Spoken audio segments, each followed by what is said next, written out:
महामेले लग रहे हैं, सांस्कृतिक प्रोग्राम लग रहे हैं, लगाए जा रहे हैं, क्या देश का विकास हो सकता है इससे? अच्छा सवाल पूछा आपने। देखिए, मैं किसी धर्म पे, संस्कृति पे कमेंट नहीं करूँगा, लेकिन मैं आपको डेवलप्ड होने के लिए जो क्राइटेरिया होते हैं, जो ज़रूरत होती है, वो मैं बताता हूँ। अभी देखिए, हम फोर्थ इंडस्ट्रियल रेवोल्यूशन को लीड कर रहे हैं, और फोर्थ इंडस्ट्रियल रेवोल्यूशन से ये डिसाइड होगा कि कोई कंट्री के पास कितना पैसा आएगा, कितना एम्प्लॉयमेंट आएगा, कितना इंफ्रास्ट्रक्चर डेवलप होगा, कैसी फैसिलिटीज़ होगी, और वो कंट्री जो है वो डेवलप्ड होता है। नहीं, डेवलप्ड का मतलब है कि आपको अभी के क्राइटेरिया के हिसाब से कम प्रति व्यक्ति जो GNI है, ग्रॉस नेशनल इनकम जो है, लगभग $16,500 होना चाहिए प्रति वर्ष का। $16,500 अगर पर ईयर अगर नहीं है ग्रॉस नेशनल इनकम, तो आप डेवलप्ड कंट्री नहीं माने जाते हैं, और ये क्राइटेरिया आगे एनहांस होगा।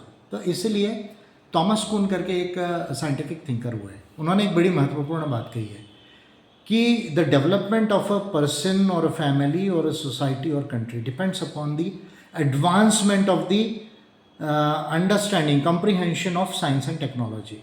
यानी जब तक किसी व्यक्ति का, परिवार का, समाज का और देश का विज्ञान और प्रौद्योगिकी का अंडरस्टैंडिंग जो है वो एडवांस नहीं होता, उन्नत नहीं होता, तब तक वो व्यक्ति या समाज या देश जो है वो उन्नत नहीं हो सकता, डेवलप नहीं हो सकता, विकसित नहीं हो सकता।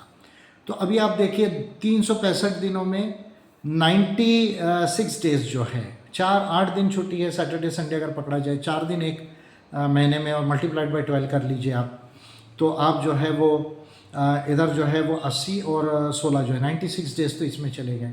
उसके बाद में आपके नेशनल हॉलीडेज़ हैं, उसके बाद में फिर आपकी दिवाली की छुट्टियां हैं, न्यू ईयर्स की छुट्टियां हैं, क्रिसमस की छुट्टियां हैं, और फिर त्योहारों की छुट्टियां मिला लीजिए। तो हम ऑन एन एवरेज अगर आप मोटा मोटा हिसाब पकड़ेंगे, तो हम किसी भी हालत में 200 सवा 200 दिन से ज़्यादा हम देश में काम नहीं कर रहे हैं। Point number 1।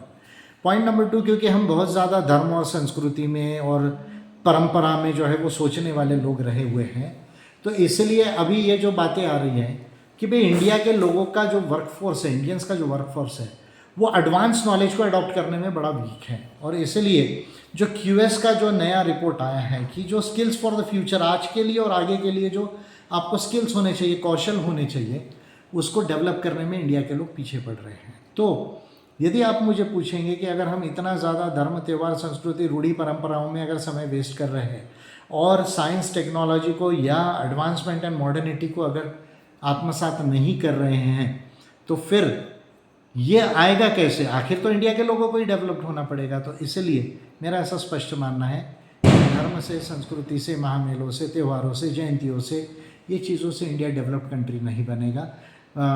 धार्मिक संस्थाओं से, पुतलों से जो है इंडिया डेवलप्ड कंट्री नहीं बनेगा।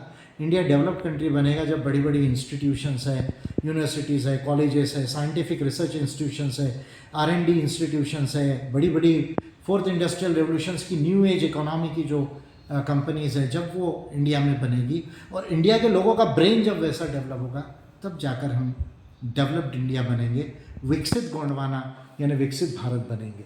ये करने के लिए अगर आज से हमने शुरू नहीं किया, तो 2047-50 तक हमारी जो ओल्ड पॉपुलेशन है वो बढ़ने लगेगी, डेमोग्राफिक डिविडेंड कम होगा, तो उसके बाद और भी ज़्यादा डिफ़िकल्ट होगा।